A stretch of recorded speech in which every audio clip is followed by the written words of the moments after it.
Hello again, and welcome back to Quantum Alchemists. I am Mr. Alchemistic, one of your gracious hosts, but you can call me B. I'm joined by my co-host, as always, Alex Romero Vingian, Mr. Quantum himself. What's up, What's brother? up, everybody? What's up, B? Oh man, I got a lot to talk about today. A lot of life stuff. Um, don't necessarily have anything like last week where we had this wonderful book. If you guys didn't see last week's episode, check it out. The Secret Teachings of All Ages by Manly P. Hall. Great book. We kind of went over it a little bit last week, but this week, Alex and I had some interesting things happen that we'd like to discuss because it's going to be relevant to the topic. And today Sure. we will be talking about synchronicities. Yes, sir. So, synchronicity is a concept made famous by Carl Jung. It is, if you guys want to know more about Carl Jung, look into Jungian psychology. But his whole philosophy was that, that things happen. There are no coincidences. Everything happens in divine timing, and there are events that happen in people's lives that are orchestrated to create a certain result. And so, sometimes synchronicities can be big. Like one time, I had this synchronicity in my life where my buddy texted me when I was sitting at a red light. Buddy texted me, and I went down to grab my phone to check out the text, and then the light turned green, right? And if I hadn't checked the text, I would have just gone through the light. But this car comes barreling through and runs a red going the opposite direction. So if I hadn't grabbed the phone and looked at it and been like, "Oh, what does Dave have to say?" I literally would have been creamed by this car, and that was a huge synchronicity for me. It was just like a whoa, oh shit! Yeah. Like Dave just saved my life, you know. Sometimes it can just be numbers, or there's a lot of stuff. If you guys are really want to know more about synchronicity, look it up. But I had a synchronicity happen. Alex had a few over the past week, and one of the one I had was very strong yesterday at the Raider game. I'll describe it to you guys. So my brother got these tickets from his friend Jimmy, who is a season ticket holder. And we had gone with Jimmy to a game like 2 years ago, and I had seen a friend of mine at the game. I was like, "Oh, cool!" And it was this cool little meeting where I hadn't seen the guy in a while. So I was thinking yesterday when I was about to go to the game, I wonder if I'm going to see somebody I know. And I told my brother, I was like, "Remember last time when I saw my friend? I was like, I think I'm going to see somebody I know today. I just have this like intuition." And so I started thinking through my like Raider friend buddies that I hadn't seen in a while, and this guy Christian popped in my head. This guy I vibed with for years. I've probably known him almost 20 years now. I met him in security when I was in my 20s. We did a lot of Hollywood security together. We've been in the trenches, let's say to say the least. And I had over a couple years ago, him and I were golfing regularly, and then my golf clubs got stolen out of my car, and him and I just kind of lost contact. And he was somebody I really kind of wanted to see, right? I was like, that's why he popped in my head. I was like, Christian's a big Raider fan. I'd be cool if I saw him today at the game. So I was kind of like putting it out in the universe. I want to see Christian. And so I told my brother this. So I wonder if I'll see somebody. And I had brought up Christian's name. So I went to Jimmy's house. We went to Jimmy's house to meet him there. And Jimmy's like, "Oh, we're gonna go pick up my buddy. He's gonna be our fourth guy." So we go with Jimmy. He drives to Bell Gardens, this really familiar neighborhood. And I start looking around. I was like, man, this is really familiar. And we pull into this driveway, and I was like, man, I swore I've been to this house before. And It's the sure Mandela enough, effect.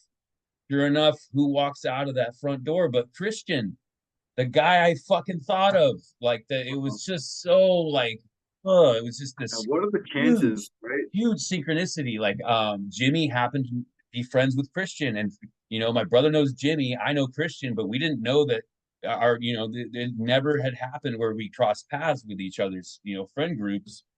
And it was just this mind-blowing synchronicity that was just like, holy crap.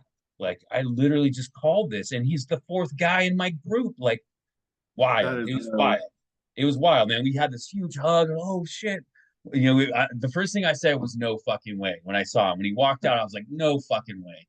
It's like no fucking way. I just talked about you. Like literally, it was we were both tripping out the whole day at the Raider game. It was fantastic time. It was like That's exactly awesome. what I needed in my life after, I talked about last week what's going on in my chaotic life. I, staying with my buddy, watching it, sitting for What's mud his here. That's Buttercup, the corgi. Buttercup? Yeah, Buttercup. She is a voracious eater. Have to watch out for her and eating. There's another Okay. dog, Claire, that I'm watching, who's kind of old and blinding, and like Is it If I don't feed Claire first, Buttercup will come over and steal Claire's food when she's done. She like I told my mom, I was like, she's like Cookie Monster when she eats. It's like like literally just she has to have this like bowl that's like a maze, right? It's like to slow the dog down from eating because she literally eats so fast. She knows I'm talking about her too. She just got up and repositioned herself. Yeah, I'm talking that's about you, funny. Buttercup. Um, so yeah, and anyway, like I'm dog sitting now, but like I have nowhere to live. Like I literally got kicked out by my roommate a couple of weeks ago. If you guys want more details on that, watch last episode. I'm not gonna go into it, but anyway, Yeah, my life that's a is good way to get those really numbers up. my life's really wild right now, and a lot of people would be panicking in this position. And I kind of talked about it last week. Like I kind of excited. Like I feel like I've been on the spiritual path, and one of the things you always hear is like it's gonna get crazy before you break through. Like there's gonna be some crazy shit in your life that seems like destruction. Tower moments, if you want to use tarot terminology, tower moments where the Power tower moment. falls. The tower falls in your life. Oh fuck! This crazy Right. roommate kicked me out. Where the fuck am I gonna go? Right? And this dog sitting thing just kind of fell in my lap because of it. Like I had already set it up, but my buddy's like, "Hey man, I heard what happened. You can stay at my place while you're dog sitting while I'm out of town." So that immediately right there was a big synchronicity. And now this thing with Christian, it was another thing that was just this huge thing. Like it makes me feel better about where I'm at. Like a lot of people would be like, "Holy fuck, what am I gonna do?" And I'm kind of just Okay, chilling. freaking out. People would be freaking Yeah, out right now. I'm kind of just chilling in this like we'll see what happens. Like this big tower came. I got kicked out of my place. I don't know where the fuck I'm going. I'm gonna go visit my mom. While You're I'm taking it rather well, by the way. I will tell you that. thank Like you. a I dude. honestly, bro, like I'm telling you, dude, I was kind of gearing up for it, right? I feel like we talked about ascension symptoms last week, and I've been going through this process, right? Like for a long time, like this death and rebirth process, and I talked a little bit about that, what happened to me last week with the twin flame stuff, which I don't, whatever happened was like, It I had this thing was happen to turbulent. me. It was It turbulent. was, I had this thing happen to me where it was so like emotionally painful, so emotionally like just destroyed me emotionally, like where I literally like feel like I died, like my ego died, like they call it ego death, right? And the dark night of the soul. It's like I had this event happen in my life that was so painful, like heart painful, just fucking horrible. With somebody that I loved, and like it destroyed me. It literally killed me. Like I died. I literally feel like I've been in this death and rebirth process for a long time, and part of that is ascending.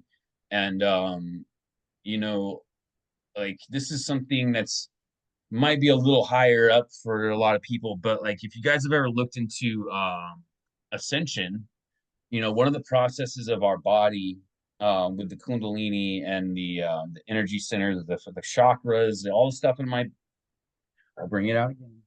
All the stuff Back to in the my manly board tea hall, game, secret teachings of all times. all this stuff in my board game, right? It's the tree All of the board life games. with the Probably kundalini all. and the snakes, right? What this is alluding to is, and also the story of Christ. And this is the part that people get like really turned off by, right? Especially if they're a Christian follower, is People is get into like like their emotions about it.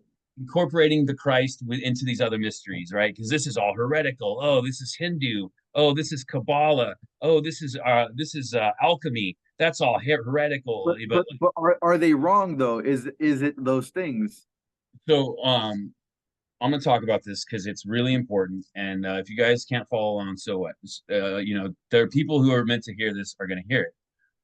Okay, so this whole thing, cattle, I've talked about this before. The chakras, the tree of life, how you can stuck in these lower chakras if you don't open your heart and your third Correct. eye and your crown, and then the ascension, right? This is the map. This is basically a map a symbolic map of ascension is what I created here.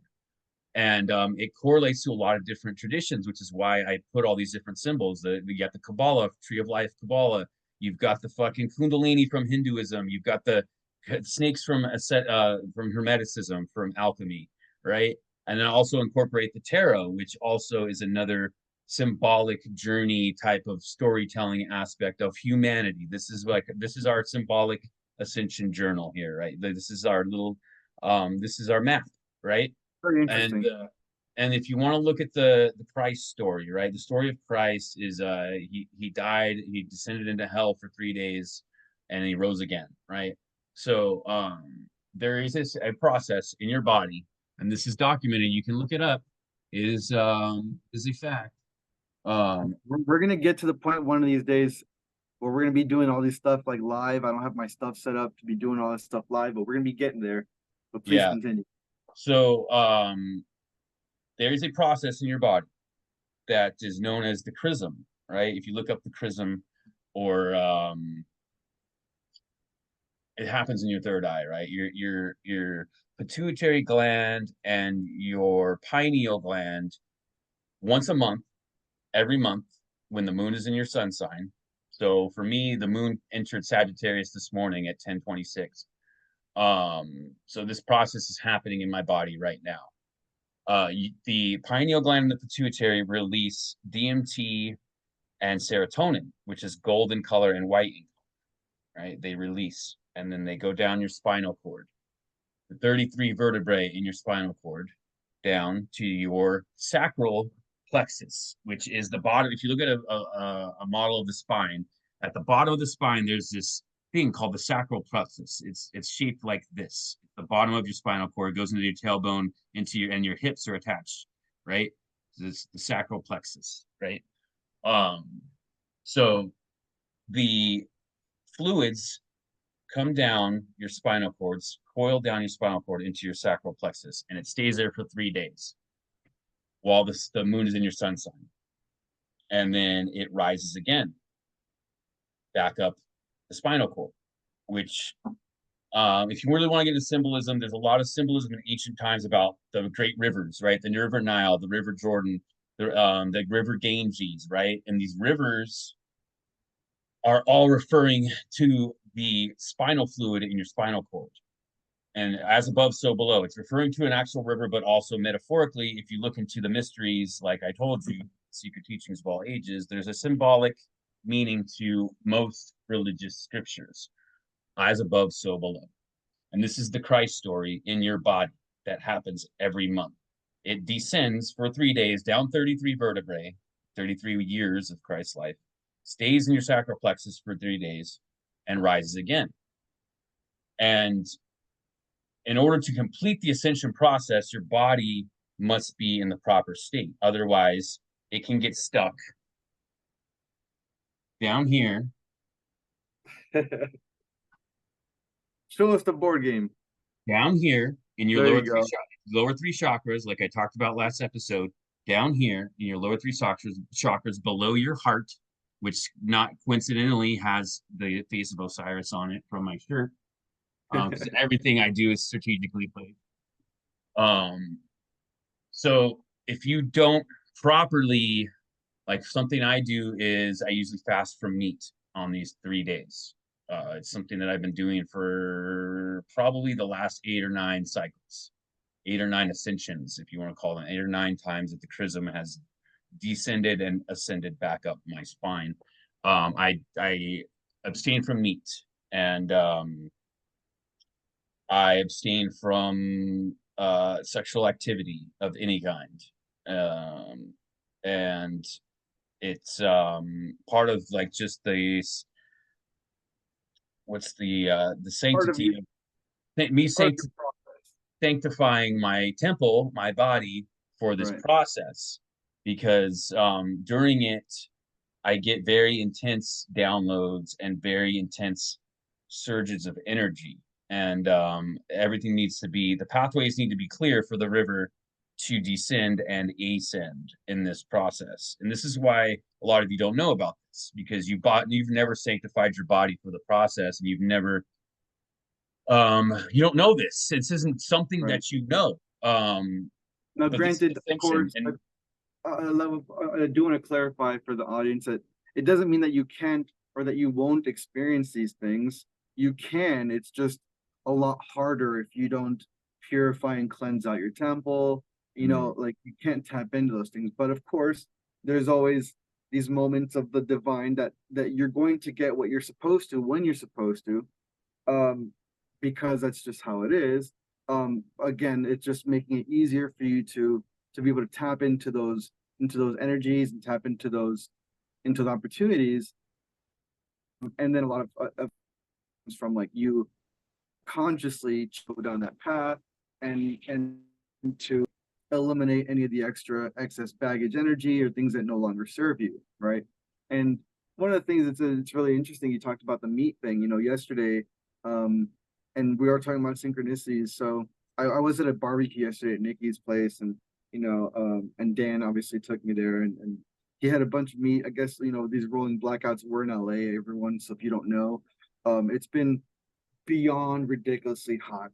Okay, like hellaciously hot. Let's call it hellaciously hot. Awful. hellaciously hot. Okay, and like rubber's melting out there type deal. And oh, that hurts. I rolled my ankle trying to get ready for this podcast, and I just felt it like right now as I'm like moving. Anyway, God sorry. bless you for pushing through, man. You just taped it up. You just taped it up and said, we're recording. Fuck it. Let's say we're recording. I'm the one. I'm the one that's like always trying to get time, trying to make time to do this stuff because like I work a regular corporate job, which I'll get to that next too. It's part of the synchronicity stuff. And uh and then the irony was like at this corporate job, ironically enough, like okay, so this is a synchronicity, we're going back into it. um Ironically enough, at this corporate job, so I started working this job, and originally I was doing like shipping at this job, and they realized that I was good at tech, so they, within the matter of like a week or two, they bumped me up, and I'm doing like more programming stuff on devices and things like that. Well, they hired people to replace me, and one of the guys that they hired to replace me, his name is also Alex. Really dope dude. He's a graffiti artist. Um, we got to know each other. I'm gonna drop him. I'm gonna show him on the podcast. He's got an art gallery in downtown LA. So if you're in the downtown area and you're available for art walk, or not art walk, art night, because art walk is over. So art night, the first Thursday of every month, I recommend you going to Lucky Cat Labs in downtown LA and checking out his miniature scale city with model trains that he's got graffiti artists from all over the place that have tagged up his trains, his model trains. So he's got a really dope collection of like tagged up train cars. If you're into graffiti art, and the really wild thing is that he doesn't sell them, right? He's like, no, they're mine. He's like, I collect them for me. I totally respect that, but people go in there like, bro, what are you doing here? Like, you're an art gallery and you're not gonna sell your art. It's like a cock tease, for you going to a strip club and you can't bone a stripper type. Maybe that a bad He's analogy. saving it for a rainy day. Maybe so, but anyway, so the point of that story is, he starts telling me about where he lives, and lo and behold, guess whose building he lives in? He lives in Nikki's. Nikki's building, and they know each other. And so like we only found that out because like in the midst of us trying to communicate for this art walk, we ended up connecting on IG. Like, oh, you share these contacts in common. So when that happened, he's like, oh, three of my really good friends. And I was like, oh, what a coincidence that you'd start working at a company with me, and I know three of your really good friends. So then we started hanging out, right? And then on the weekend, after, so we You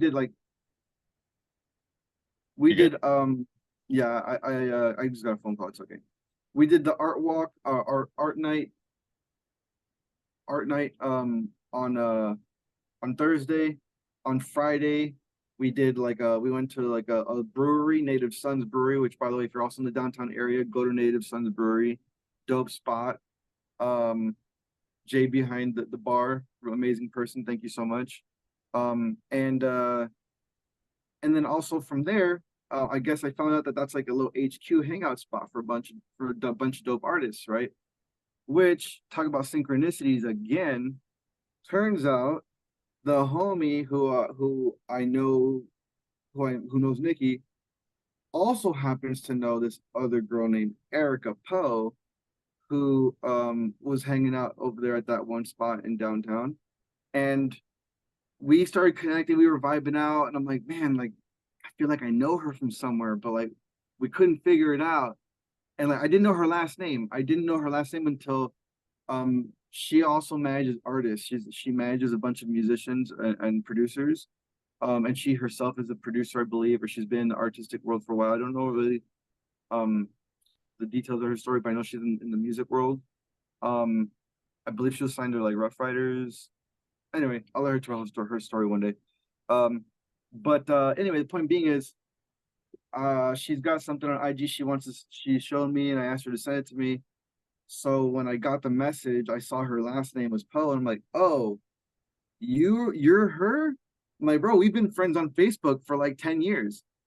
Like she's like, what? So and I didn't say 10 years. I just said we've been friends for a long time.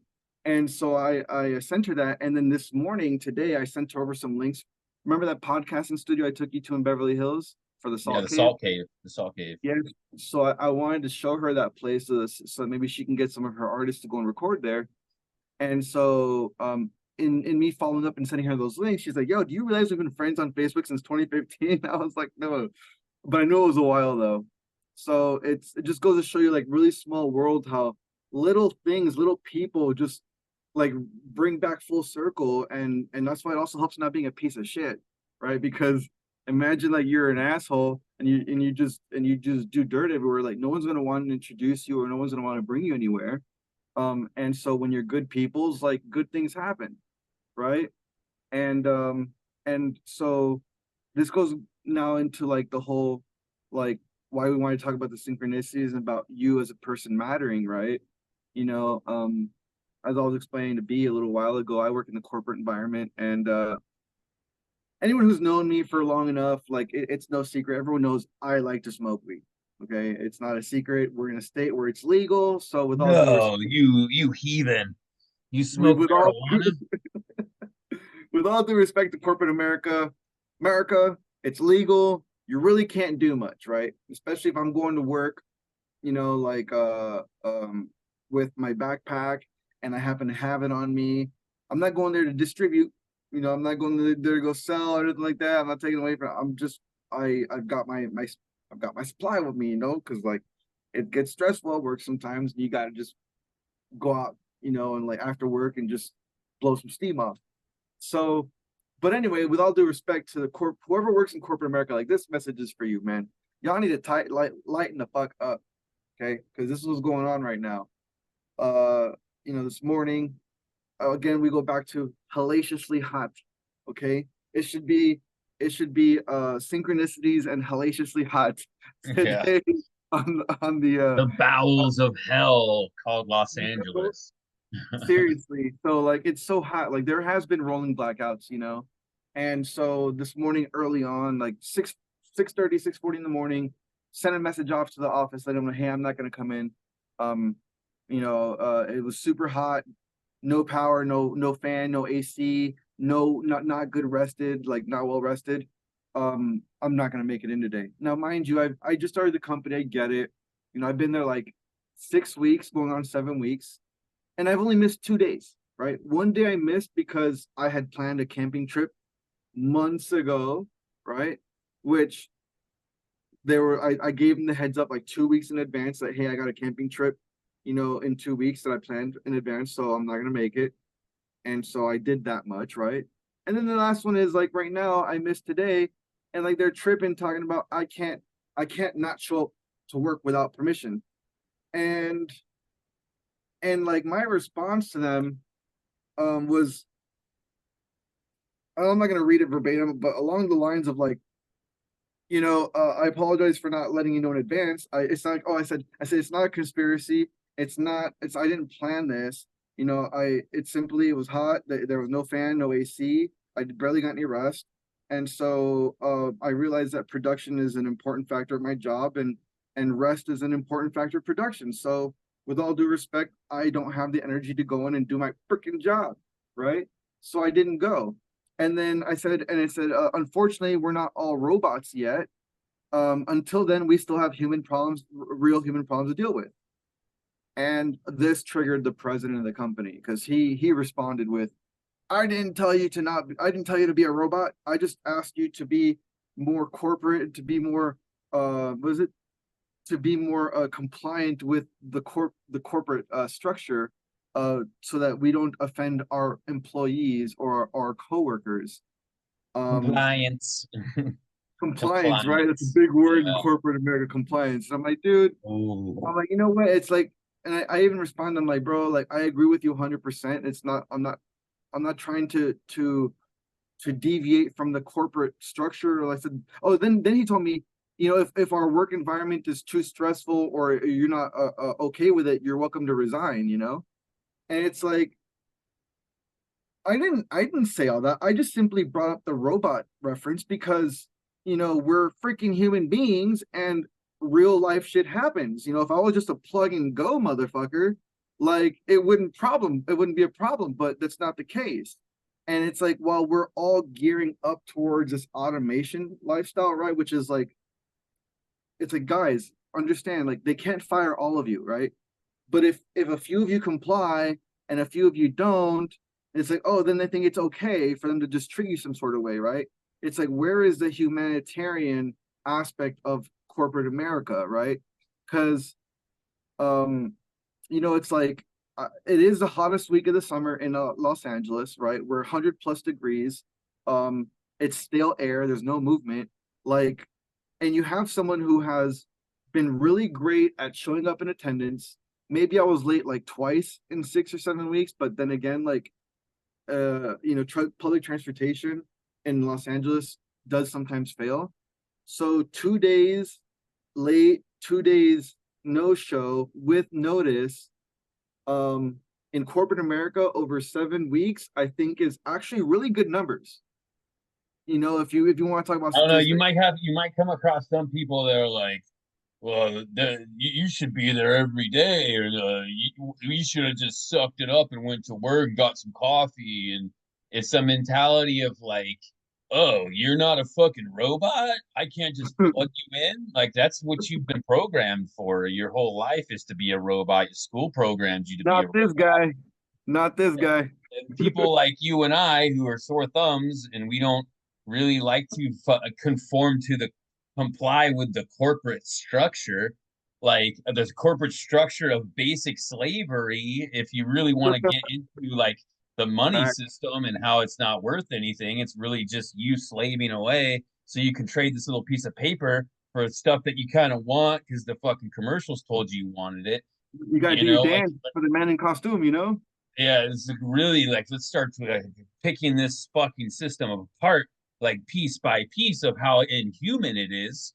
You know, where it's just like, hey, Alex, you need to just be. I need to be able to press a button on you, and it doesn't matter if you got the shits. But If you got the shits and you're throwing up, you still better show up to work.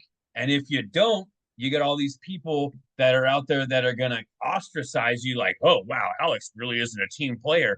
Oh yeah, Alex is a pussy. Like he didn't just suck it up and go to work and drink some coffee.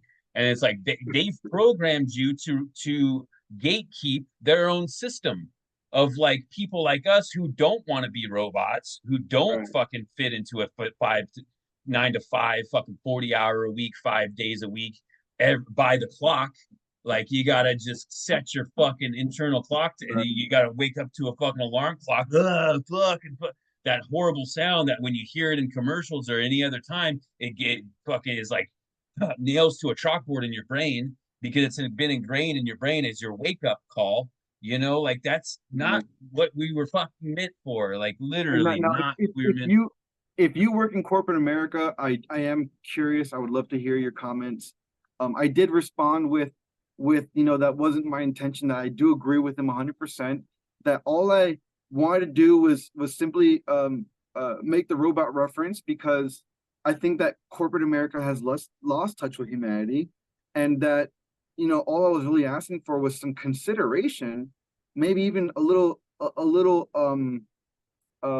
understanding for unforeseen events such as a blackout where you're in the peak of the summer in the middle of the hottest time of the year, and you're suffocating in your room because you've got no airflow, and your boss is sitting there like throwing a warning at you for your tenants, like, motherfucker, trust me, the last thing I need you to tell me right now is that you're about to fire me because I'm not showing up to work on a day that I almost suffocated to death. You think I want to hear that shit, bro? Like, come Yeah. on. Like, I'm really like, I hear you, but I'm not listening, right? And And see, it's like, this is like a lot of people are scared of AI, right? A lot of people are scared of like the tech taking over human jobs, right? But this is like the bright side of that, right?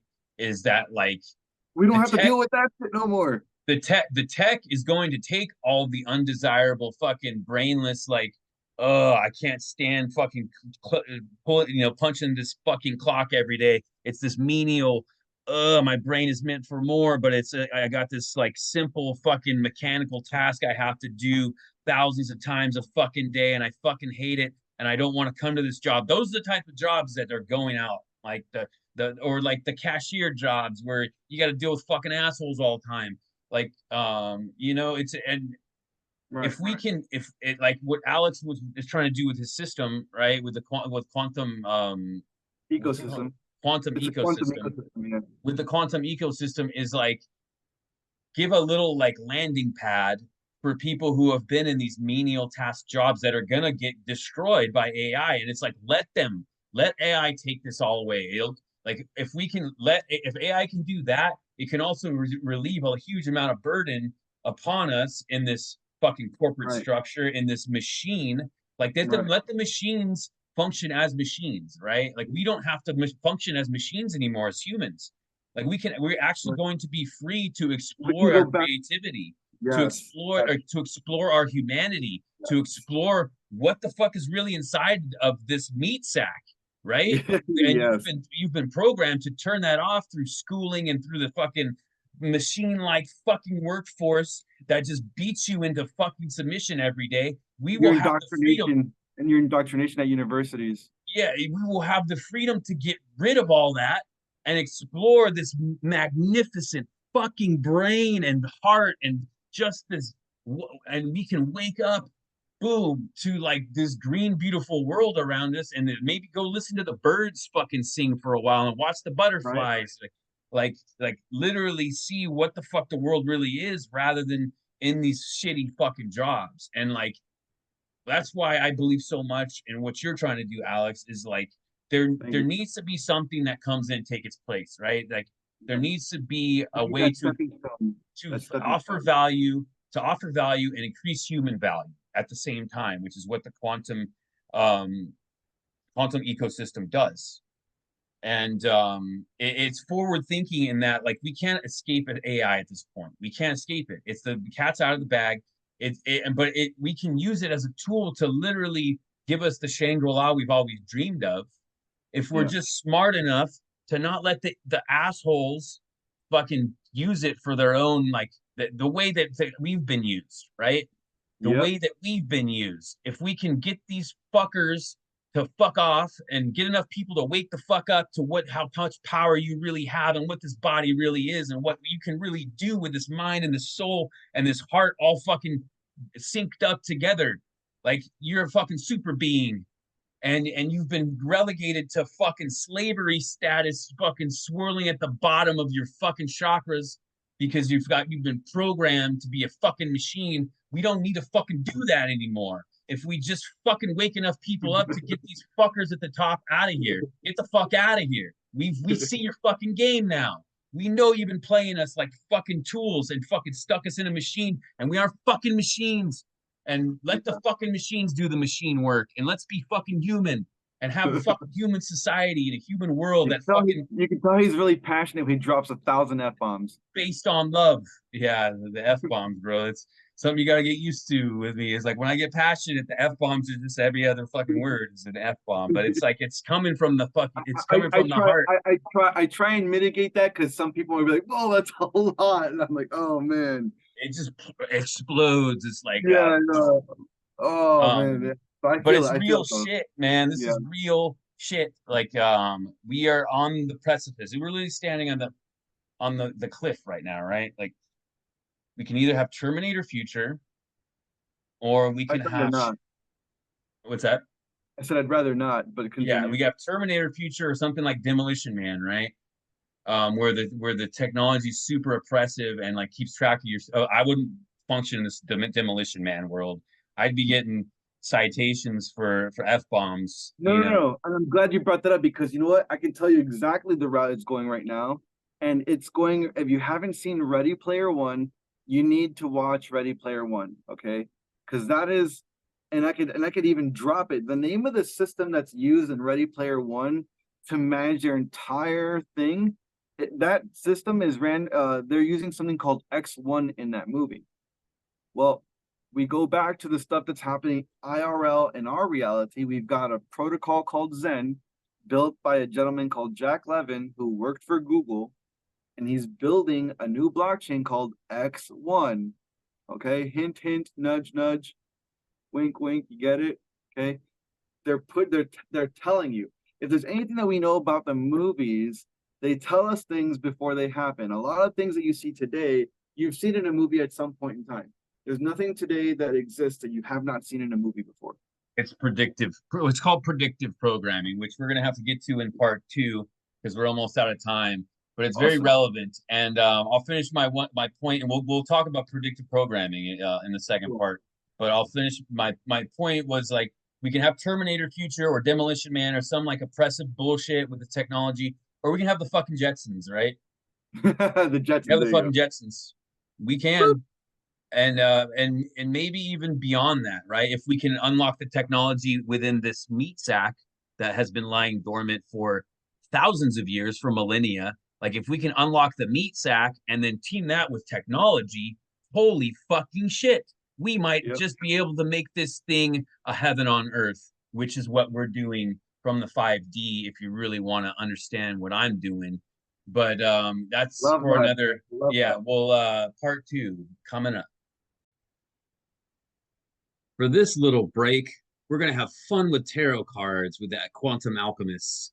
This is my alchemistic tarot deck that I created with my sacred geometry art. You can find it at www.alchemisticapparel.com, as well as my t-shirts like this one, Osiris, available on my website. And that little QR code, if you can somehow scan it, will take you to Alchemistic Apparel.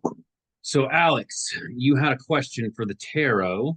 What is it? What are you inquiring about before I shuffle these cards? I'm just inquiring about my current occupation, my job, and seeing if what spirit has in store for me in terms of like what I should do with my opportunity that's given to me, and if other opportunities will present themselves. I just want to be open to what spirit has to offer. So So, this is inquiring into the realm of work. yes. So, what I do before I shuffle the cards, just so you guys know what the fuck I'm up to, I look up at my third eye. I tap in. I tap in by looking with both my eyes up to my third eye. If I have my eyes open, I kind of look like the Undertaker, right? It's very Yeah, off-putting. It's very it's off-putting. very off-putting. It's very off-putting. So I like to put it in my videos so people can get spooked out. But it's really just me focusing my attention on my third eye, on my pineal gland, and tapping into the energy that is going to flow out of these cards. And then I shuffle them. And we are inquiring about Alex's job, his current job situation, his corporate world he is involved in. Should probably say a What, quick little. what's that? Oh, I said I usually do a quick little like prayer before I jump into that stuff. Just so we can get the highest divine light I'll go going. ahead. Good. and anything that's working against us is not welcome here and must leave immediately while we get into this reading. Thank you very much for tuning in. All right. So, oh wow, that was quick. All right. All right. Spirits say. Oh, and what we take note of what's on the bottom of the deck. The bottom of the deck is the lovers. Not necessarily Ooh, about love, but that I usually use the bottom of the deck as an indicator of the overall theme of the reading. So the first card we have, let's use real quick.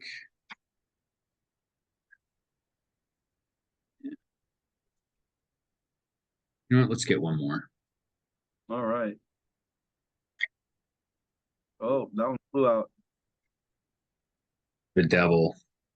Of course, the devil's gonna The fly out. devil, when you're dealing with the job, the devil. Yep. All right. So we have the lovers of the overall theme, the Five of Swords, the Queen of Pentacles, Five of Swords, All right. the Queen of Pentacles, Okay. Ace of Cups, Ooh. the Eight of Cups, Ooh. and the Devil. Yikes.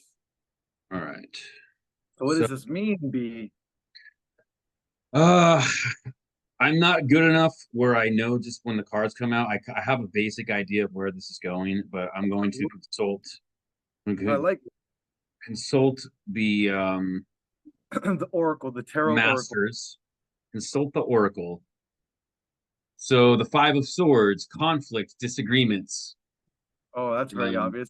which is where we're at now. This is where we're at. You had some conflicts, disagreements at your job, which is basically the reason why you are inquiring.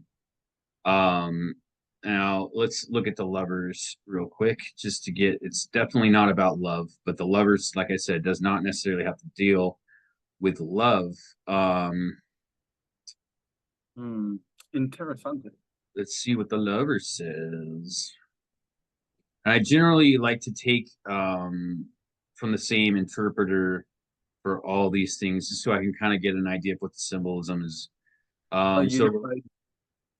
so values alignment is something I think this would be relevant to the workplace. Values, alignment, and choices. So this is where you're at. You're pondering your choices Man, and that your is so spot values, on. So spot on. your values in alignment with this current job that you are going through, and you're going through disagreements with the Five of Swords there. So that's where we're at right now. Does this align with you? And the Queen of Pentacles, I already kind of know where this is going because Pentacles deal with money. Um, Queen of Pentacles says practical, down to earth, security. So you're doing this job out of being to be practical, to try to be down to earth, to try to gain yourself some financial security here with the Pentacle, right? And Gotta grab that bag. that's why you're dealing. That's why you're willing to deal with these disagreements, but you're still searching as the lover. Is this something that aligns with me, right? Does that line up pretty good so far? This is so spot on so far. So this is like I usually like to look at the first card is kind of like the question, right? The first card, like I said, the bottom of the deck is the general theme, right? And the first card is like the question. The second card I like to see as like the progression, right? How is this progressing, or like it goes along with the theme, the thematic, and we're kind of progressing through this in a linear fashion, right? Like time wise. So right now what could come or the certain the situation as it stands, right? So the third card in the series is the Ace of Cups. So the Ace of Cups is usually a good thing. It's usually about Yeah, celebration and right. positive and fulfillment, right? The Ace of Everyone Cups is knows me. and it's a lot of it is about like emotional fulfillment, right? Which kind of lines up with the lovers, even though it's not a love reading. You're still like you're looking for emotional fulfillment, right? You Yeah. you want to know that you're doing something that's valuable and that has value, and you're not just fucking dealing with all this bullshit, these Five of Swords for no reason. Like you want this, there want to be something to come to fruition out of this, some kind of fulfillment out of it. And then we are, I say, after the middle is kind of like the present, or like what you're grasping towards. So you're grasping towards fulfillment. And Yeah, then the I'd say it's a very safe assumption, yes, the Eight of Cups which is also a says disappointment, abandonment, withdrawal, escapism. uh-oh. So I'm seeing where this is going.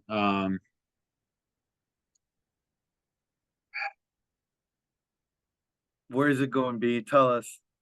Just give it to me. I can take it. You're gonna get fired. That's I mean, you're tapping into your own intuition now, right? Like how you feel. You're kind of, you kind of know where it's going with this job. We talked about this even before the tarot reading, like where you kind of see the writing on the wall, right? When the president of the company is like, "Well, you can resign if you don't like it," like the Yeah, writing's kind of already on the wall, and that's, I feel like where we're at with disappointment, abandonment, right? Abandonment of your human potential, right? They don't see your value, and they're abandoning you because, they're like, oh, this guy's not a robot that needs to show up to work when he's, yeah. So bad news on that front is I don't think what you're seeking is going right. You see where this is going, like conflict, weighing it. Does this Value fulfill me? Does this fulfill me? I would like fulfillment. emotionally. Disappointment with fulfillment, and then we have Dun here, dun dun. devil. And this is the, I would say, the resolution or the ending, the end result, right? Is usually the last card in any kind of reading, is like the end result. What's going to happen It's for the devil. from the devil is where this job is from the devil. All Yep. right, so the devil symbolizes your shadow self, your attachment, your addiction, restriction. It could symbolize sexuality, but it's not in a work reading. So, Unless I worked OnlyFans. yeah, I would say the attachment is to this, right? Like you're willing to endure this, right? To pursue this, Right. you're this pursuing this, but you're encountering this disappointment and conflict, which results in this. So, like I said, man, your intuition was already kind of signaling to you. Your shadow self was kind of revealing itself, and there's a lot of restriction. I feel that, so all these, besides sexuality, all these little symbols of the devil are kind of relevant to the overall question, which is this job is giving you conflict. It's providing your sustenance and your money to get by, but like it ultimately, the fulfillment you're seeking, it's leading to Conflict. abandonment, and conflict, and resulting in you where you're at is questioning, is this where I'm supposed to be? Mm. And I think you already know the answer to that question, brother. So I think that has been Alchemistic Tarot. I hope you guys enjoyed it, and check it out on my website. It's I got a lot of pride in this designs I created here. I really love my tarot deck, and and thank you for your reading. Your reading is spot on. I think it's everything we just discussed too. yeah, I mean, bro, like I'm not an experienced tarot reader by any sense of the imagination, But the cards do not lie. but the cards don't lie, and my energy is fully in these cards because I created them. So what I'm lacking in experience and real intelligence and wisdom, and what some of these great tarot readers can do for you, I do understand enough to read the cards and understand the underlying message. So, Alex, that's your tarot reading. Thank you so much. Take it as it resonates, and sounds like it resonated a lot. So let's get on to part 2 of episode 4. And we're back for part 2 of this episode 4, talking about synchronicities, etc. We left off kind of getting into predictive programming, but I want to backtrack just a little bit back to the ascension stuff, the chrism that I was talking about. The sacred secretion is another word for it. If you guys are really interested in this stuff, which I highly suggest you look into it because it is your body and it is a process that happens every month when the moon is in your sun sign, which is another thing I want to talk about is astrology, right? Like a lot of I people, recall that being the name, the sacred secretion. I couldn't think yeah, of it at the time. the Yeah. sacred secretion, the chrism, the Christ oil, the anointed, like when the Bible's talking about the anointing my head with oil, right? In the it's something in the, from Psalms 23. You anoint my head with oil. And it talks about the oil of gladness or the land of milk and honey, right? Because serotonin is milky in color and DMT is golden. There's a lot of this type of symbolism, and this is a tough topic for a lot of by the letter Devout, type of biblical yeah, devout followers, Christian, right? Like because they don't understand that Bible thumpers. they don't and people a lot of people, and this goes for any real religion is there's a surface level interpretation of your scripture, which is what is for the masses, but then it's just why there's the pyramid, right? The pyramid. Not the um pyramid. there is sacred knowledge that is encoded within the texts of ancient scriptures, whether that be the Quran or the Old Testament, Torah, The Torah. or the New Testament or the Hindu scriptures.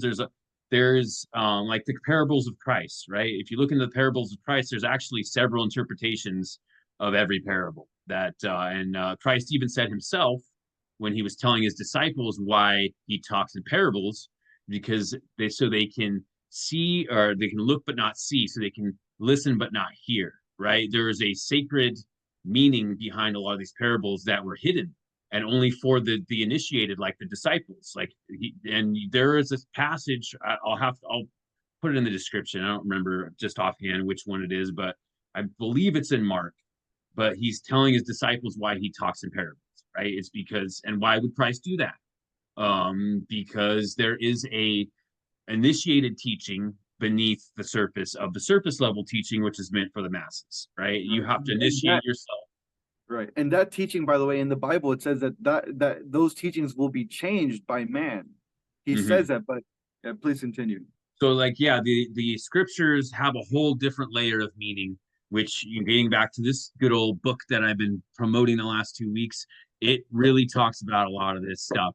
It puts it all together and shows you how it's these little things, these little symbols have been ingrained in all these different traditions throughout human history, right? And these are Predictive, relevant. This is predictive. relevant stuff. And this is relevant to like human knowledge, right? It's like there are secrets hidden underneath this stuff, and it's only meant for people who really devote themselves to understanding, to really like break through. Yeah. But that's what the secret teachings of the ages of all ages is about. Manly P. Hall really gets into this stuff, and it's really with this map of your spiritual body. This map it's like it's showing you, right? And the chrism is something that happens every month, the sacred secretion.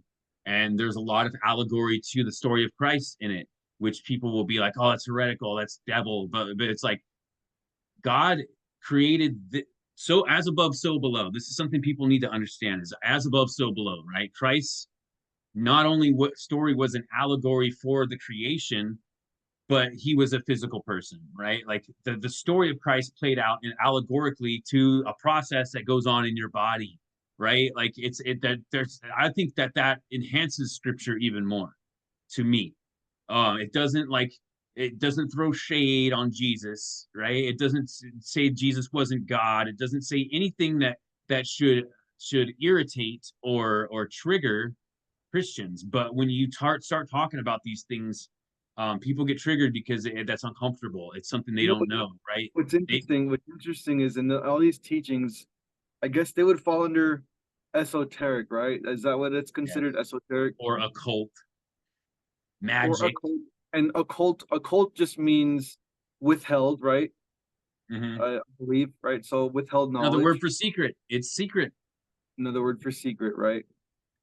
And so we have all these different things, and and yet we don't realize how we apply them to our lives every day. And the really interesting thing, and not to take it away from that, like I just want to bring it back to the synchronicities of everything, because everything is relative, everything is correlated. There's no distinction between events in our lives now than events in our lives of our ancestors. Like it's a lot of the things have been playing out and as cycles in their lives, in our lives, and the only real way we can break these cycles is by not conforming to the norm, right? Which is to not let ourselves be okay with having to be the robot, when you are the human being. No, it's awakening to your power, right? Which is why all Yeah, these things are hidden. These things are hidden because the powerful figured it out and they implemented these strategies and this knowledge of what they are is a magical being created by the creator that has these incredible powers within them to ascend to a higher level of consciousness and ascend to a higher level of productivity and just everything. right. It's the DNA activation. And this is the map and it's been encoded in all these different cultures, which is why I'm like harping on it so much. It's Yeah. incorporated and it's hidden. In, And in that map though, when you reach the top of that map, you become a threat, because when you hit the top of that map, now their mind matrix no longer works on you, mhm.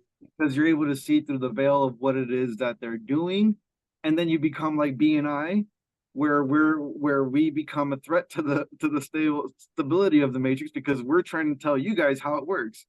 This is the most groundbreaking knowledge that you will ever come across. If you can put all these puzzle pieces together, you have won the video game, right? And they don't want a bunch of people who can, Yeah, they don't want to have a bunch of people out there that can beat the video game, right? Because the video game is what keeps us down, it keeps us low, it keeps us in that lower vibrational state I was talking about in these lower three chakras. yeah, You're worried about your football team and drinking on the yeah. weekends and And eating a bunch of who you're gonna bone next? eating a bunch of shitty food and jerking off all the time to porn and you're giving up your energy and you're in this lower vibrational state and you can't activate your temple.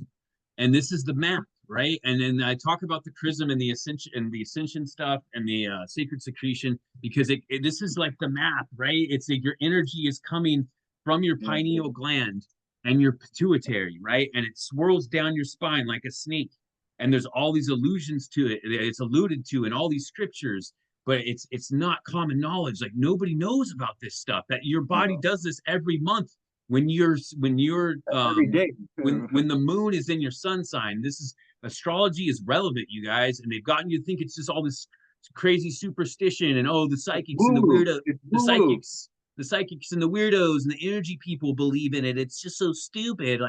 But Info like hat. look at the cosmos, man. Look at the sun and the moon and how it affects us, right? That's documented. The sun and the moon. Yeah, Like, look, your thing the with sea level, the you, sea you level. couldn't go you couldn't go to work, right? Because of the oppression of the sun, right? The sun directly affects everything on this planet. Literally, all of life is dependent and responsive to the sun.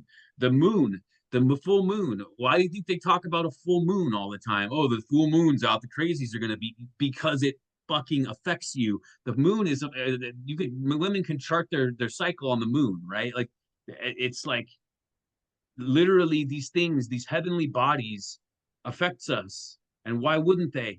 It's literally the world that we're living in, right? So of course the planets have some kind of bearing on what's going on here. That's why the ancients were so obsessed with them, and so Yep. there's knowledge that you guys have been kept from, right? Because it's so powerful. It literally changes you Yeah. into a super being, right? To where you're like reading people's minds, or you're going to get your gifts, right? Whatever your spiritual gifts are that you've been, that your Right. body is supposed to embody, will be And gifted to you, right? one of the most important gifts is a gift of creativity, because Yes. a lot of the stuff, a lot of this mind matrix, it's intended to prohibit you from being creative, so that you don't think of ideas outside the box that will let you out of the matrix.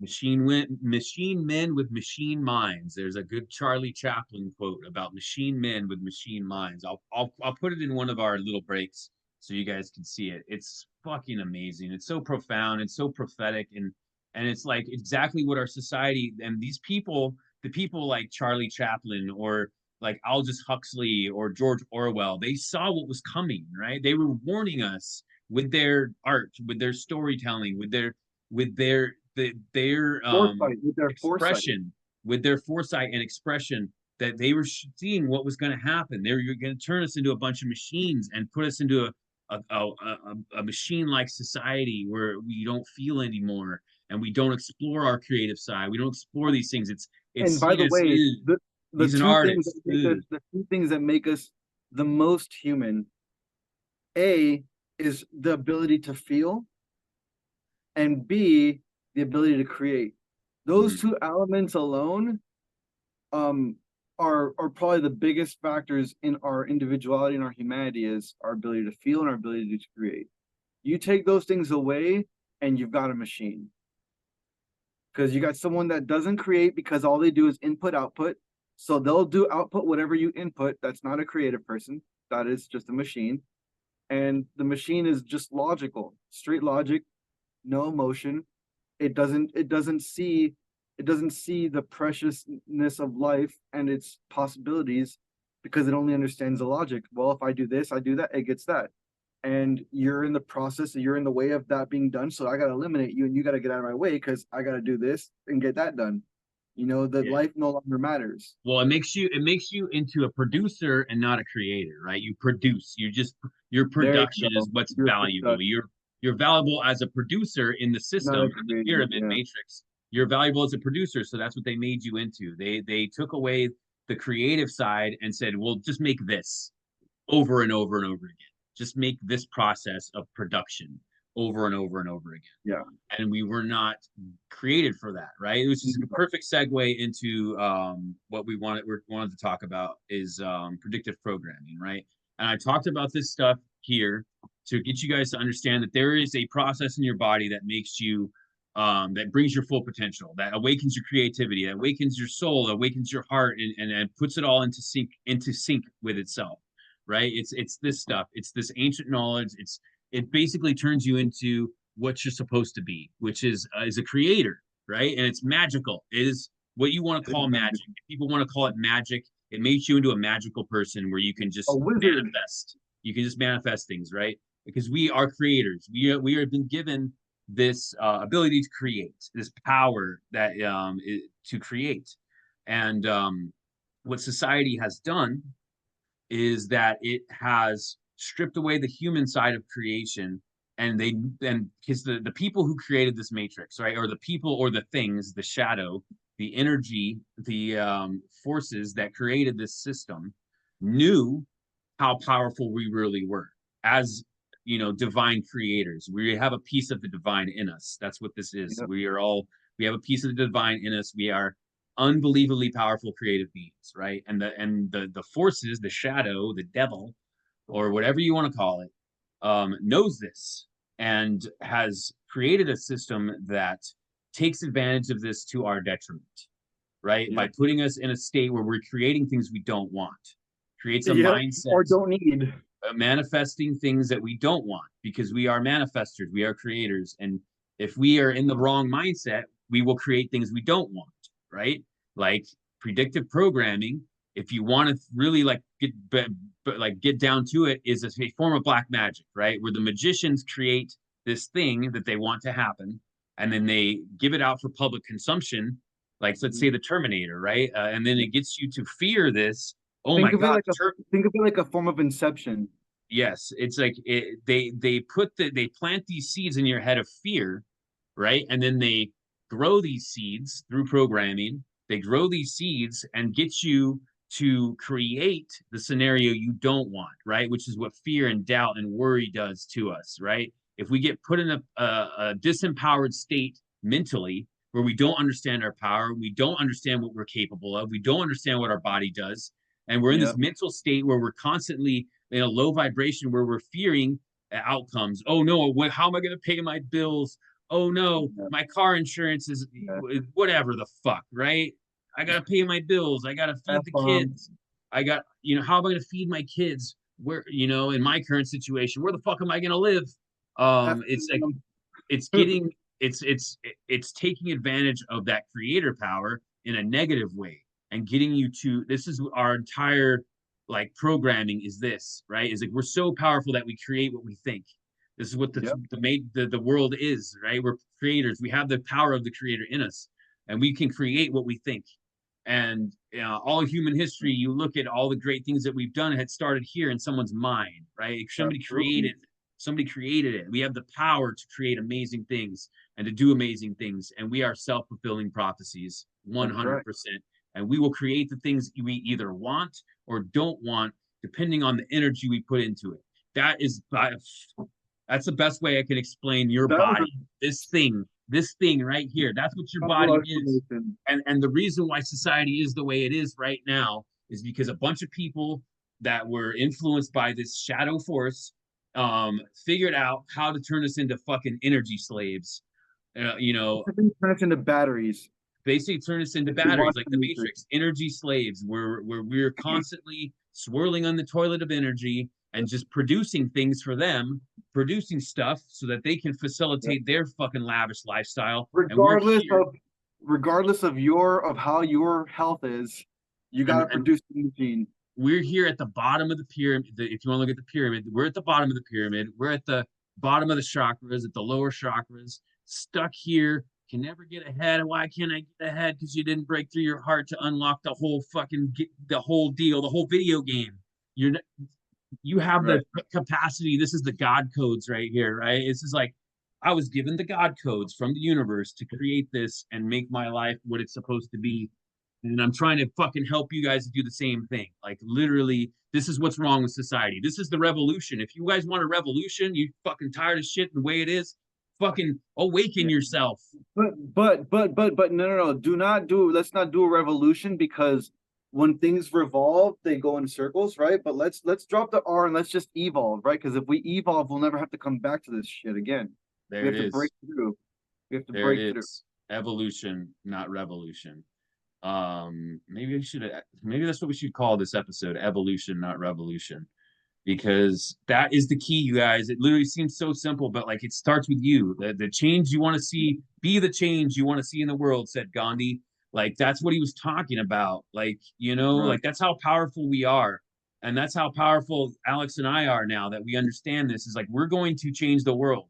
Like I don't know about you, and I have no place to live. I don't have a lot of money. I have a bunch of art and a bunch of wisdom, but I know I'm going to change the fucking world because I believe it and I understand what I am and who I am and what my Yeah. power is. And I'm not going to let any shadow negative energy bring that down to where I'm down here in these chakras anymore, right? I broke out of that. I broke out of that. And now I'm trying to help you break out of it too by showing you, by making you understand, by doing this show, by making my art, by making my content. Like that's what I'm supposed to do, Yeah. And this right? is us And pouring our hearts out to you. We're giving you our perspective of this 3D matrix. It doesn't mean that it's the only perspective. It is just a perspective. You take all the different perspectives, right? All the different versions of the shattered mirror, and we bring them. We all have a version of the truth. We're all speaking different truths. all I It can doesn't say mean that is he's like any more right or what wrong than what I we're am, and you what are. I'm doing, what I want to do is just throw you guys breadcrumbs, right? And you can follow those breadcrumbs on whatever path it takes you. But like you need to be aware of these fucking breadcrumbs because otherwise you're lost in the forest, right? Maybe you don't see the breadcrumbs on the ground that are leading you back to you, that are leading you back to God. Like maybe you don't see the breadcrumbs, but there Back to are source. breadcrumbs. There are breadcrumbs, and Yeah, there are all over the symbols. place. There are symbols that have been left for us. I didn't make this up. I didn't create this in my mind. You This is just put it literally together. a reflection of all these different things that I found and put together. Like this isn't my creation, you know, like this just understanding and finding puzzle pieces and being like, oh, Right. Being wonder, open to receiving puzzle pieces, and yeah. then you doing the math and putting them together, because ultimately realization only happens through the self. That's why it's called self-realization. Like I can't give you the light. You have to bring the light out from within you. You already have it. But I can't give you something that you already have. the reason why predictive programming works is because you are powerful. You are extremely, incredibly powerful, and in mass, if think about how if you could just acknowledge this concept that you're a powerful being that's been created by the creator that created Let's this assume system. for a second that we Let's just acknowledge that we are. assume, Yeah. okay, like look at the scriptures and like we were made in the image of God and we're in this obviously constructed, if you dig deep enough, this has been constructive. This is a constructed reality. Um, Earth like was a it firmament. and like you are a powerful being within that creation, right? Think of how powerful it would be to control the minds of billions of you, like billions of you. Like if you're a creator and what you think and believe becomes to pass, you could create anything with these hands and this mind and this heart and this soul that you can conceive of. How powerful would it be to get a bunch of you under control and push you towards a certain outcome?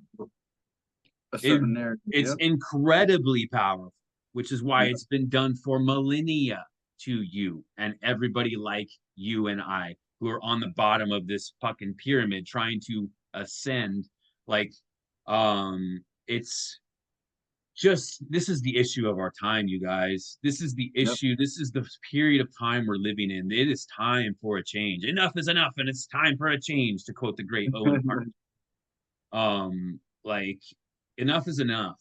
Like this is knowledge that's out there, and you know I dare any of you to like prove it wrong.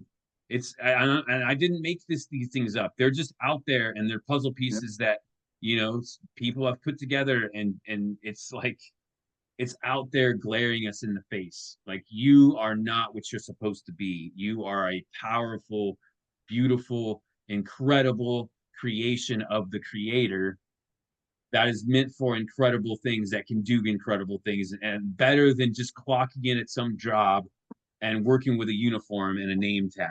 Like that So is we don't not. want to so we don't want to just give you the burden of knowledge. We want to let you know that there are people working on solutions. There are different entities that are looking to put out, you know, ways that we could solve the existential problem of humanity. Again, we go back to what B was saying earlier. We're not looking at AI enough. AI is both a problem and a solution. Um, it depends on what side of its path you stand on, right? If you stand in its way, it could be a problem. If It's you just like stand the behind it, force. if It's you like stand the behind it, force. it could be your greatest ally, right? Just don't get in front of it, and then you'll be okay. So we're at this point now where there are people working on solutions. Stay tuned if you want to learn more about the solutions that B and I are working on within our collective. And I recommend you definitely subscribe, like, comment, and do share your input, share your thoughts if you have any. Otherwise, you'll just be a robot. Um, and let us know how you feel about these things, and how do you get triggered when we talk about these things. Like, does it bother you? Do you feel uncomfortable talking about these things? Are you concerned? These are things that I would like to know, because as a developer of technologies in these fields, I would like to address some of the concerns. I hear many things many times. Most of it is not founded on any type of truth. It's just Terminator's you know fear, uncertainty, and doubt, which we call FUD. So Terminator FUD. And it's not even necessarily like possible or logical that it could happen. But I do want to address those concerns and let people know, like, oh, you're just tripping. Like, don't worry about it. Like, go back to sleep. Take care of what you got to take care of. And in the most part, my advice is going to be to everybody, you know, start working on hobbies. Like, start working on hobbies, start detaching from your jobs. I'm married to my work, not my job. I'm married to my work. My work as a humanitarian, as a developer in technologies and advanced technologies that are going to help save you. That I am married to that work. I'm passionate about that. My job that I get threatened to get fired from, it's nothing. It's I'm just I'm just participating in yet another one of the charades that the system needs me to participate in, so I could maintain status quo in this 3D matrix. But it doesn't determine my outcome in this matrix, because I am still producing my own things outside of my job. And this is why it's important for you to have your own creativity. If you're not creative and if you're not producing things on your own time outside of your job, when your job fires you or gets rid of you, then what are you going to do? Go back to another job? So when AI comes, takes your job, and a lot of us have jobs that AI can take over, what are we going to do? As of right now, there is no solution. Hopefully within a few months, I'll have something I could present as a viable solution. But until then, start working on your hobbies. Start finding things that entertain you, that make you happy, and start reading, start writing, start imagining possibilities, start painting pictures, start drawing drawings. I don't start singing songs, start beating on a desk and making a beat. Do something that you do on your own that you don't need your job for. And when these times come that we no longer have to do our jobs, we'll be able to find at least self-satisfaction in things that we can create on our own, and that no one could ever take from us. And I hope that you could take this message with you today and hear what B and I have said, and understand that we're just trying to show you that your life matters way more than what your job tells you you're worth. There's a difference between what your productivity is worth to them versus what your existence on this 3D plane is to us, because you matter. There's a great quote that you inspired me to look up, Alex, and it's attributed to this guy, Howard Thurman. He was a spiritualist, civil rights leader. He said, don't ask what the world needs. Ask what makes you come alive and go do it. Because what the world needs is more people who have come alive. And Damn, that's a too great one. much, too much of our society has been about destroying that part of us, right? About getting us to be beat down and give up on our passions, on the things that we really, really love. Like all of you out there watching have a passion. You have something you love to do, like love to do, could do it every day, all day, and be fine with it, right? And it'd be like, this is what I could do, right? And it may be something that isn't playing video games or whatever, but people make a living doing that, you know.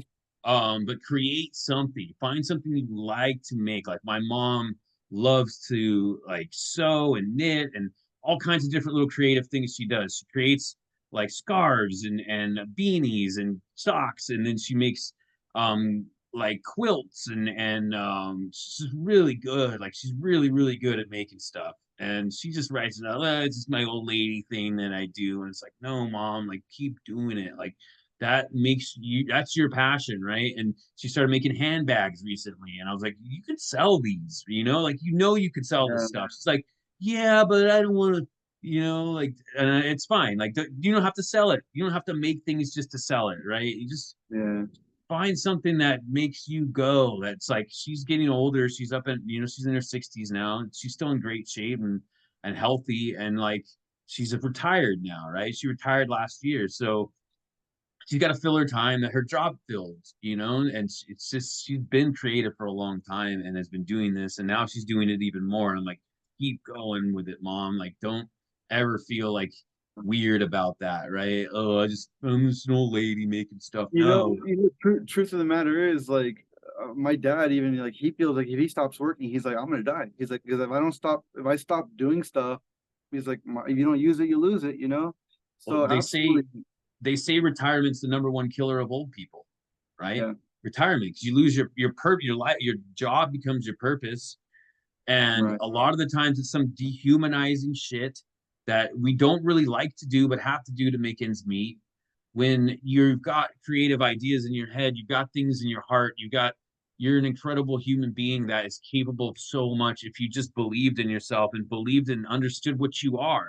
If you Yeah, understood what you were, you wouldn't just throw away your time and your energy on a job that you doesn't fulfill you. You would yeah, find something in your heart that really makes you go, and that could be helping people. It doesn't necessarily have to be creating something. It could be right. helping people. It could be whatever, man. Just improve yourself, and you will improve the world. Right? Yeah. Improve yourself, and if you're in some menial task that AI is just going to come in and sweep off from under your feet, and then you're stuck with no direction. You don't know where you're going to go or what you're going to do. Like it's very imperative that you find Yeah. something new, right? And Like don't this is count on what we're trying to government. tell you You see is the problem the government has. Don't count on your government to help you. no, that's You the know, if worst thing that you if can that count on. if that's your like if that's your safety plan, you should start looking for another one because Yeah. Oh, they're just going to give us universal basic income. Yeah, and then you'll see what kind of attachments come to that little government free money thing, right? have Oh, you we're going to seen give you free money and let you live. Now we're going to tell you every single thing you can right, do, every single thing you can eat, everything. We're going to tell you when to shit, right. because we're We paying go for you back to to live. we go back to that being a robot thing, which is now like, well, you're not really producing, you're not really doing much. You gotta do what we tell you to do because we're giving you your sustenance. It's like, well, thank you very much. I don't need you to give me my sustenance. I'm a creator. I will create my sustenance. This is exactly why we're bringing you this narrative, which is start looking into these things now before it becomes a thing later. Because when it becomes a thing later, you're not going to have time to catch up. Like we are, like every day that we don't address these things, we're losing an opportunity to catch up. And I say that because, right now, um, I'm going to do a shameless plug. If you're not already involved in mining Zen, mine Zen, get involved. I'll put the descriptions in the inbox below. I've added instructions onto my Telegram channel for Quantum Alchemists with B. I've put instructions there on how to mine Zen with your telephone. I believe it was with telephone. No, no, I don't. I have to put that one next. So you can actually mine with your telephone now. It's a very simple application. If you have an Android phone, it downloads. It turns your phone into a miner, and then it'll mine while you sleep. And then when you turn it off when in the morning when you go to work, and then you just but like that, you can at least participate and just know these things. Like you gotta look into them now, guys. Like I mean, and B obviously, like you're with the situation of everything's going on. I'm obviously like that part of your brain right now. I'm taking care of all the technical side of things, so you're good, you're covered. You know, and though but not everyone's got me like B does, so you guys, if you want to, you got to connect with me, and then I'll give you all the inside scoop, and I'll be able to help you guys out. But you got to do your part too, right? Which is reach out, connect, be part of the community, join us on Telegram, follow us, subscribe on in YouTube, and get more involved. And when the network goes live, definitely come into the groups and show up. Just show up, just like B showing up, I'm showing up.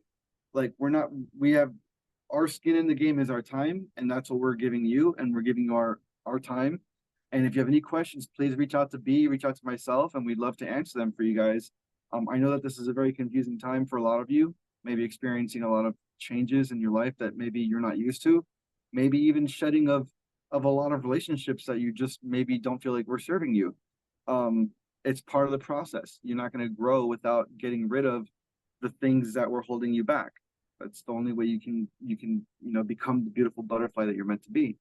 But a lot of it is scary because it's like, well, damn, I'm all by myself. Am I going to ever have friends again? Will I ever have like relationships again? Will I ever connect with people on a level that I want to connect with? Because maybe you just had certain people around you for so long that you feel like you may never find that again.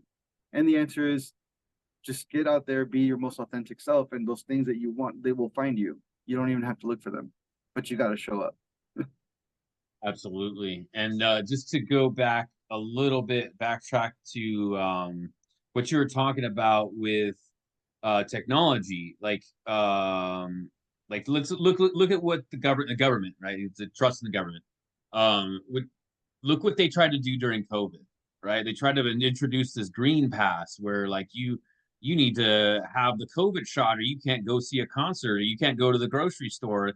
And like that was just a snapshot, right? Like in a crisis of what the government is really planning to do with this technology, what they really want to do, right? And the amount of restriction that you will have if you rely on them for your universal basic income. It's like, look, it was just, COVID was beautiful in a lot of ways. It was terrible, and Yeah. we don't like talking about it in society right now because it was a very traumatic time, but it gave us a nice little peep into what they want to do with this technology, into what they want to do with the power that they will have with this technology if we allow them to roll it out the way they want to, right?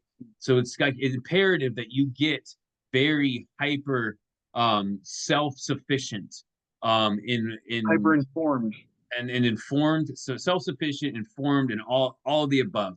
Because like if you're valuable in if you can be valuable within yourself and be self-sufficient and not have to rely on government basic income, you will be more equipped to deal with the changes coming in society. Yep. And we will They've already be said. and we have to be more empowered within ourselves, know our own power. That's why I have the heartbeat on this stuff with the body and realizing your full potential and everything is like we need to understand as we're coming into this new era of the world with technology is like we have to understand our power and what we can say no to and understand what the next chess move on the board that the opposing force, the shadow, is going to try to pull on us, and we have to be in our power for what's coming. We're almost out of time with part two. I think we can come back and kind of cap it all off with a sum up. And but yeah, it's just like be in your power, man. Like find your self worth, find your power. And if you guys can kind of follow some of these little breadcrumbs we've been throwing to you, and really look into these things, we can tell you like we can create a whole new world that isn't subject to this predictive programming or We have, programming in general, right? Is yeah, like we breaking have out the of the machine. capacity. Yeah. That, We have the capacity to do all these things if we find unity. But when we're all arguing over categories, labels, and what you identify as, like we're having a really tough time getting there. And I'll and leave you with that. that's part of the distraction, man, is try to get us from uniting and seeing that we're all one consciousness. And you know, most of your neighbors and the people, even your enemies, right, your ideological enemies on two sides, the left and the right, in this Yeah. upcoming election, right, that person is probably more like you than you can ever imagine because their story is probably very similar. And Yep. that's the whole dupe of the whole thing, is to try to get you stuck and seeing people as Thank you. other instead of seeing them as you. Yep. So we'll wrap it up. We'll be back to wrap it up with part three. But I'm loving where this is going, brother. This has been a great episode. So stay tuned Yep. for part three. We'll wrap it up after this. Woo. Hey everyone, I'm the Quantum Architect, Alex Romero, and remember that you don't need to purchase anything to actually help out the cause. We are here to help you to get your life on track. If you have any policies that you want to have reviewed, your property and casualty, your life and health insurance, any of those insurance policies that you would like to have reviewed by a professional, a second set of eyes to let you know that you got the proper coverage. A lot of things have changed since COVID, so if you've got your policies before then, you may want to have a second set of eyes to review it. So there is a link on the website at the Quantum ICU, so that's qtm.icu, and it's absolutely free, doesn't cost you anything to see how you can help yourself. So do go to the website, check it out, fill out the forms, and allow us to help you, and in return, you will in fact help us accomplish our goal of building out this project. Have a wonderful day. And we are back to wrap a tight little pretty bow on this episode 4 about synchronicities. I think I'm gonna call it in synchronicity, just to be goofy. But a lot of stuff we covered on today's episode, Alex. A lot of really advanced spiritual knowledge that may be hard for a lot of people to hear. But I would assure you, look into these concepts. Like, don't be afraid of knowledge. Don't be afraid of information. Like, And there is a reason why you keep seeing these things and hearing these things over and over again, not just here, and other people. I don't know if I told you, did I tell you that I was walking down downtown Boulevard and I heard some girl talking to another girl saying, "Yeah, I was having a conversation with Source, and Source told me that." I was like people don't just talk like that, bro. Like this is like, but I'm hearing No, this more and more and more. And it's like, guys, like it's not just me and B, or B and A. no, It's I not think just it's we're advancing towards a critical mass with this a critical mass with a lot of the spiritual stuff. But yeah, we were talking about in before we started recording, the spiritual community is almost like toxic in its positivity, the love and light, and they yeah, completely ignore the shadow aspects yeah. that I tried to delve into here. I A agree. lot of the shadow is very absent from a lot of spiritual content. It's all like super toxic positivity and love and light, and But and it's super necessary. The shadow is super necessary because that shadow can turn into a savage if you leave him unchecked long enough.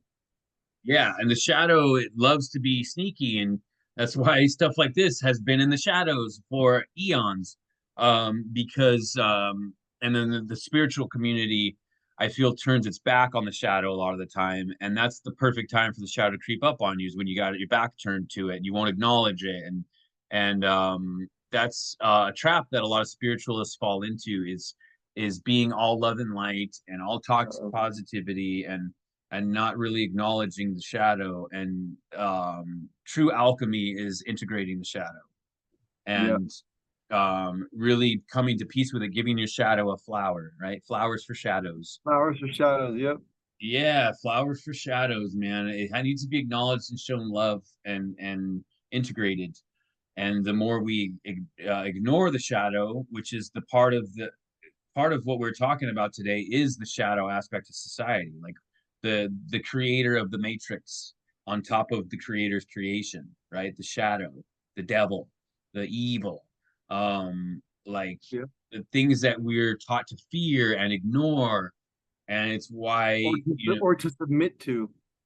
yeah, and I feel like a lot of the reason why a lot of this knowledge has been kept from us is because it's the shadow is shadowing itself. It's covering its own tracks. Well, You if know, you so shed light on this stuff, then what's going to happen is people are going to be like, "Oh, this is how this works," and now I don't have to listen. So then the shadow doesn't have control. It's like the strings of the puppet are exposed, and now you can see where the strings are being pulled, and therefore it doesn't have the same effect, right? that's So the they have man behind the curtain, the Wizard of Oz, right? yeah. The wizard does not want you to see that he's just a man behind the curtain. And I would urge you guys, I'll look into everything we say, right? Like I will put hashtags on every single episode of Quantum Alchemist so you can really go search out these topics in the hashtags, go down to the description and read the stuff. And we will allude to the different rabbit holes or breadcrumbs that we've talked to in the episode, so you can into it for yourself. Like, And if you're not already in the Telegram, you need to. We'll add it. We'll add the link to the Telegram also in the description below. that's a good idea. Yeah. Well, everything go in the description. Like, if you guys haven't learned this by now, with all the YouTubing we've done over the years, that there's a lot of relevant information down there in the description. Yeah. And like, share, and subscribe as well. It seems that we have to say that, but please like, share, and subscribe, guys. This is really important knowledge that we're bringing to you guys. It's really important information, and whether it's coming from my mouth or the mouth of philosophers from the past or some other influencer out there who's talking about the same thing, it's really important to get in tune with reality. And because we've been machine men with machine minds for far too long, and it's time to rediscover our humanity and really evolve, and not a revolution, an evolution, right? Like Because the information's all out there, and it's because, like you were saying, Alex, it's becoming more and more relevant. They have conversations happening like Terrence Howard and Billy Carson the other yeah. day, Did you see that? right? Did you see I that by the didn't way? I didn't watch it yet, but I mean, Terrence Howard is putting his finger on a lot of these same Yeah. pulses that we're talking about, and he It's so powerful. We should actually talk about that next time because it was a really powerful podcast that he did with Billy Carson. I'll definitely watch it.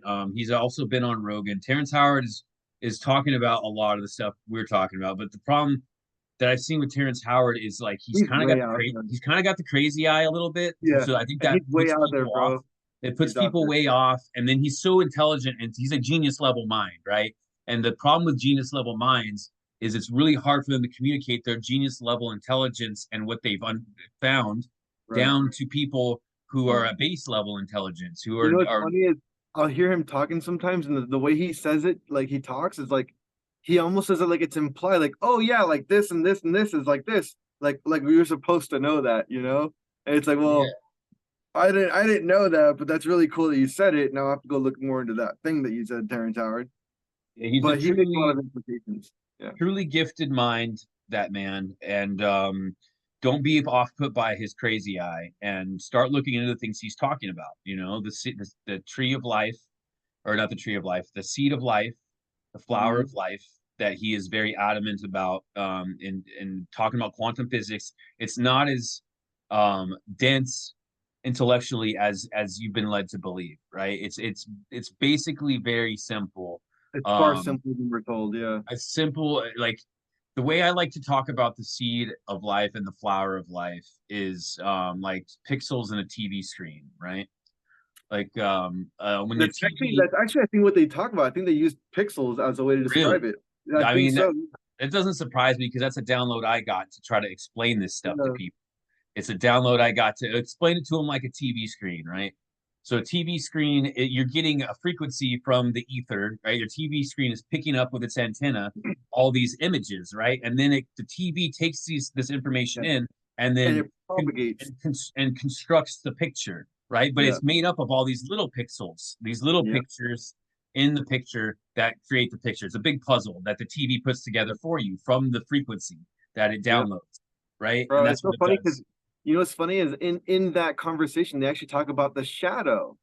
They talk about how the shadow, our reality is actually a shadow of the prism or of the crystal that the light is refracting off of, creating this dimension. Yeah, I've heard Billy Carson talking about that stuff before. It's really interesting, and it's Yeah. really like makes me understand sacred geometry on a whole other level, and why um these silly little symbols and stuff that I'm creating um through no talent of my own, right? Like I'm literally a channel for this information that comes through, and I create these paintings. And so it's like looking at these symbols, like it's like the Merkaba, for example, right? The one that's on my little necklace here. It's the Merkaba, the double tetrahedron, the symbol, right? Is like understanding these things on a 3D sphere, right? In a 3D sense of like what they are, what they actually are. Um, and the energy behind it. And so the pixels on the TV screen is a perfect representation of what the tree of life really is. If you look at it in a three-dimensional state, like it's just this structure of matter that is basically looks like a bunch of atoms together. If you look at the tree of life, it's got the six, and I'll put a picture of the tree of life so you guys can see what it is if you don't know what it is, or the seed of life, sorry, the seed of life in sacred geometry. And if you think of it like pixels on your TV screen, that's what your reality is being broadcast onto, Yep. is the flower of life, is what is underlying the underlying structure of matter and energy. Yeah. That the picture that your brain, so your brain is like the TV, right? Your brain is picking up all the little pixels, all the from the flower of life. Your brain is picking it up with your eyes and constructing it in your head, and then creating the picture. That if you can understand that that is what sacred geometry is, that's what the flower of life is, that's what Metatron's cube is. It is a non-physical representation of energy and how it's structured and how it brings matter into existence. And that sounds a lot very wordy and very intelligent, but it's the pixels Yeah. of reality that your brain is translating. I think what That's we'll what it do is is. we'll wrap up the synchronicities, and we'll get into the pixels on the next one, and we can in the meantime have a chance to review, and you that'll give you an opportunity to like see what they're talking about, because there was a really neat interpretation of how they describe reality is, and that is, think of a truck with a chain hanging, and it's dragging across the pavement, right? The truck is driving in one direction, but the sparks coming off the chain hitting the floor going in the opposite direction. And that's kind of the way they described our reality is our reality would be the sparks that are flying in the opposite direction from the direction that everything else is going. And I think that with that we can get like, oh, we're actually living in the shadow of something else. And this isn't even base reality. But again, like, this one was just to touch upon we just touched upon those things just because you brought up Terrence Howard and Billy Carson. So we kind of went on a little segue there, and it was some powerful stuff. So No, I think it's relevant. It's definitely relevant. And man, I'm a sacred geometry artist, so I could sit here and talk to you guys about sacred geometry for a long time. And it's very relevant. And there's a reason why it's sacred. There's a reason why this is revered knowledge, why the Freemasons and these secret societies, you know, encode a lot of sacred geometry into their structures that they create. And this is knowledge, you know, this is the seal of Solomon, right? The Merkaba, or like if you want to look at it in a two-dimensional state, it would be like the Star of David on the flag of Israel, right? Is the Merkaba. The Merkaba is actually in 3D. It's this thing, but it's the same. It's referring to the same thing. The seal of Solomon, right? This has been a revered shape for all of human history, and all these ancient cultures were looking into this shape, this structure. And really, if you want to understand what it is, it's your light body. But that's it for another time. That we'll get into sacred geometry. It's really, really interesting stuff, and it's not too dense to where like you can't just, like, a lot of people have been like, oh, math, oh no, math, I don't have math. Ugh. Like, no, it's not to the point where it's going to be beyond your my big gift in life is to be able to take very, very complex things and to shrink it down to where you can eat it, to where you can digest it. That's my gift. One of my best gifts, I think, that I've been given is the ability to take very complex things and make it so that you can understand it. And that's what we're going to do next episode. And you want to know something? And you want to know something great? In the inverse, my gift was to be able to take something really simple and to complicate the fuck out of it. We're a perfect pair, brother. We're a perfect pair. Just like Merkaba coming together. Perfect triangles in sync. Exactly right. So I think that's a good place. I think that's a good place to end it there. Great episode, my friend. I'm glad we sat down and recorded today. Yes, thank you. It's been a very powerful time for me and for both of us. And I look forward to the next one when we get into sacred geometry. And guys, please like, share, and subscribe. Get this out there. If you know somebody that may be interested in this knowledge, this information, share the podcast with them. Let's grow this thing organically and make a difference, man. That's all I want to do. Honestly, even if you're a hater too, share it to your friends. Look at how crazy these dorks are, and like spread that shit too, because I don't give a fuck. Just get the word out there. Yeah, any publicity is good publicity. Look at these two fucking middle-aged weirdos. These two middle-aged weirdos that are going to shake the structure of the planet that you walk on. Exactly. On that note, we out. See you next time.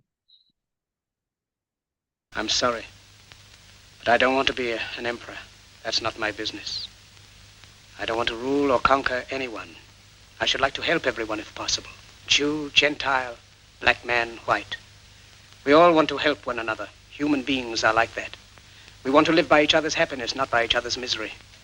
We don't want to hate and despise one another. In this world, there's room for everyone, and the good earth is rich and can provide for everyone. The way of life can be free and beautiful, but we have lost the way. Greed has poisoned men's souls, has barricaded the world with hate, has goose-stepped us into misery and bloodshed. We have developed speed, but we have shut ourselves in. Machinery that gives abundance has left us in want. Our knowledge has made us cynical, our cleverness hard and unkind. We think too much and feel too little. More than machinery, we need humanity. More than cleverness, we need kindness and gentleness. Without these qualities, life will be violent and all will be lost.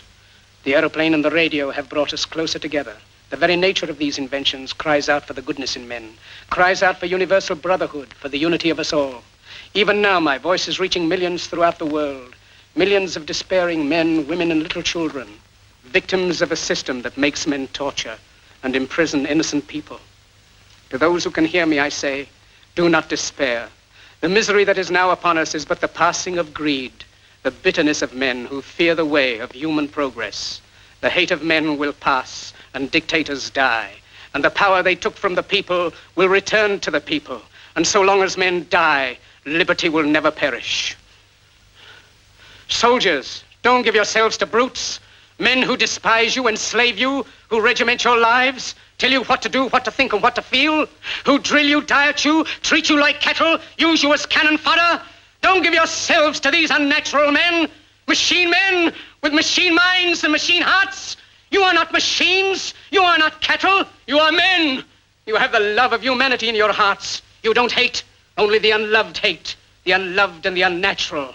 Soldiers, don't fight for slavery. Fight for liberty. In the 17th chapter of St. Luke it is written, the kingdom of God is within man, not one man nor a group of men, but in all men, in you. You, the people, have the power to create machines, the power to create happiness. You, the people, have the power to make this life free and beautiful, to make this life a wonderful adventure. Then in the name of democracy, let us use that power. Let us all unite. Let us fight for a new world, a decent world, that will give men a chance to work, that will give youth a future and old age a security. By the promise of these things, brutes have risen to power, but they lie. They do not fulfill that promise. They never will. Dictators free themselves, but they enslave the people. Now let us fight to fulfill that promise. Let us fight to free the world, to do away with national barriers, to do away with greed, with hate and intolerance. Let us fight for a world of reason, a world where science and progress will lead to all men's happiness. Soldiers, in the name of democracy, let us all unite!